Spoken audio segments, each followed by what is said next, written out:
Hey, what's up guys? Always an exciting day when Apple is releasing new software. Today, iOS 12.2, which they've been working on since January, is finally being released. And I'd like to cover everything important in one video, what you need to know about this update before updating. So we're gonna cover all the features, the speed, everything in between. So first things first is after updating, you may or may not notice a 5G badge. Now, this is for iPhone 8 and above devices, the 10, XS series. It's not true 5G, don't be fooled, but AT&T sure is pushing it hard. Now inside the control center, we've got some reworkings here for the Apple TV remote. There's a new icon, new animation when opening it up. Inside of here, some helpful tools, but overall just looks way cleaner. Very nice interface. Same thing goes for the screen mirroring. It's got a new icon over here. And taking a look at the Apple TV tile for now playing, you can see there are some new icons here for volume and for the play pause, the little tile right there. So some nice little general interface changes. The actual icon in the now playing page is now solid blue, so just some general nice improvements to the UI. Now on the home screen, you'll notice the news application has a new icon, very inviting. Jumping inside, there are some general UI changes, the titling.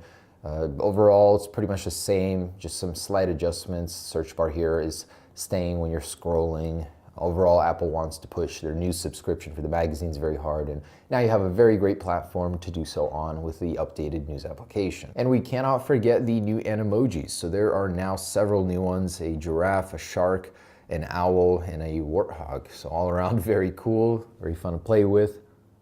Nice little chompers there on the shark, probably my favorite for sure. Siri, play No Way Out from my music library. And check this out. Siri has a new screen here for managing media. Very, very cool. This is built into the Siri interface. Now in the settings about page, you'll notice things look a lot different here. Everything is broken up into its own section.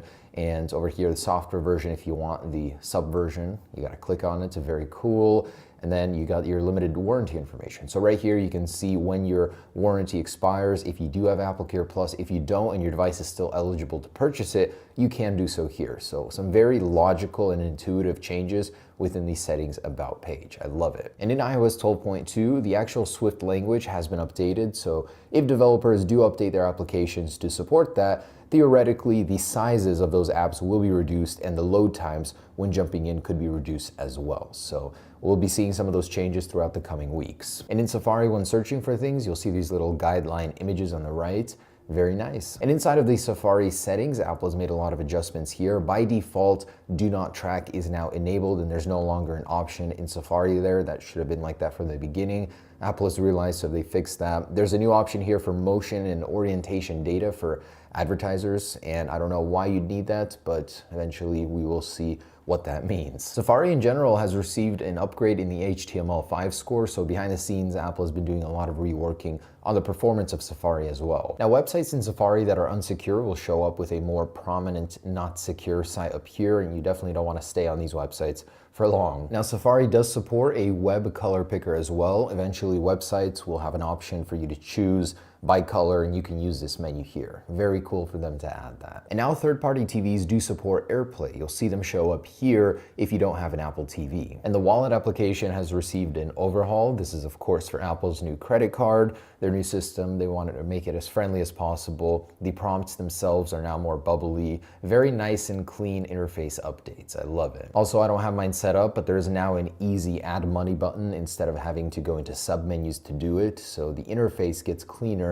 and more logical as well. Now, when searching for a song in the music application, you'll see the entire album name over here if available. So this previously was not shown, and it's just a more logical solution. And just another couple things. So iOS 12.2 does add the Logitech crayon support to certain iPads on this latest firmware, and 9 to 5 Mac has been testing that. It's been working pretty good. iOS 12.2 also adds AirPower support. So internally, the devices can support the AirPower technology now. You do need to be on 12.2 to charge using it. And in the App Store, Siri will now suggest Today at Apple sessions if you live near an Apple store. And a couple notable things, if you actually pull down here in the Spotlight search and said hyphen 5 times, your iPhone would crash, and Apple has since fixed that. So glad to see that taken care of. No one will be affected by that anymore. Now in screen time, downtime can actually be tuned and adjusted to the exact day. So you have that flexibility now for every single day to be different if you so choose. And inside the weather application, if you zoom into one certain city,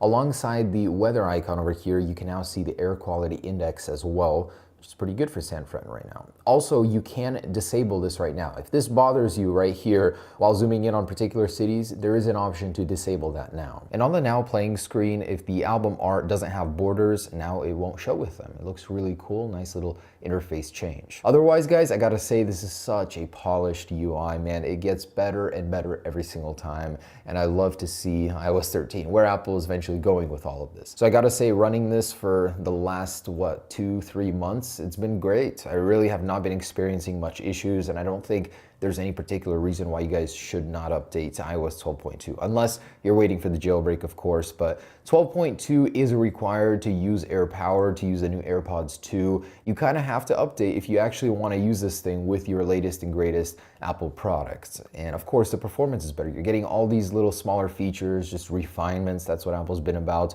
refining what's already good. So the updated icons in the control center help the device feel a little bit more fresh. I do like that. So things have been changed here and there. This is a pretty significant upgrade, especially if Apple's been working on it for 3 months plus. Okay, and look at that, a very formidable score. Apple juicing out everything they can from this update. So all around, I'm very happy with iOS 12.2. Again, no reason not to update unless you're waiting for the jailbreak. So by all means, guys, go ahead and update and enjoy the latest and greatest offering from Apple. Thanks for watching, guys. Stay tuned for the next one. Peace.